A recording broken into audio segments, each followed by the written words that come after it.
дар боғи фарҳангию фароғатии ноҳияи шаҳри нав чорабинии тантанавӣ бахшида ба 30-мин солгарди истиқлолияти давлатии ҷумҳурии Тоҷикистон бо иштироки намояндаи ҳукумати ҷумҳурии Тоҷикистон Юсуф Акрамзода ва кормандони касбу кори гуногун бо як шукӯҳ шаомати хоса баргузор шуд. Нахуст роҳбарияти ноҳияи шаҳри нав Носирзода Ҷаббор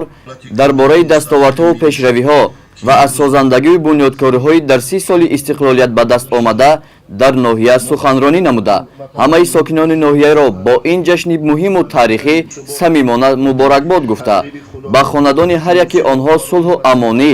ваҳдату ҳамдилӣ ва бахту саодат орзу намуд.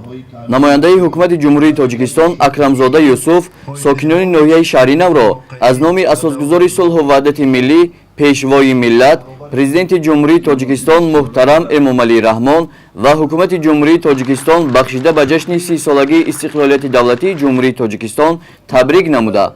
барои таъмини рушди иқтисодию иҷтимоии кишвар ва ободу зебо гардондани сарзамини аҷдодӣ сарҷаму аҳлона ва софдилона заҳмат кашидан ҳидоят намуд. Баъдан ба як қатор кормандони соҳаи маорифи ноҳия ки бо фармони президенти ҷумҳурии Тоҷикистон бо медали хизмати шоиста сарфароз гардонида шуданд аз ҷониби намояндаи ҳукумати ҷумҳурии Тоҷикистон супорида шуд. ҳамзамон як қатор кормандони мақомоти ҳифзи ҳуқуқ, мудирони шуъбаю бахшҳои мақомоти иҷроияи ҳукумати давлатии ноҳия, раисони ҷамоату шаҳраку деҳот, роҳбарони корхонаи ташкилотҳо, раисони хоҷагиҳои деҳқонӣ, собиқадорони меҳнати ноҳия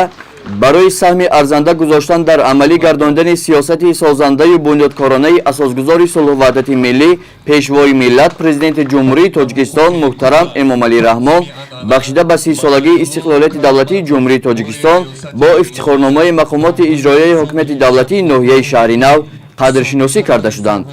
гузориши Соҳибнур Абдурасулов, Хуршед Алимов аз ноҳияи шаҳри нав барои барномаи иттилооти Навид.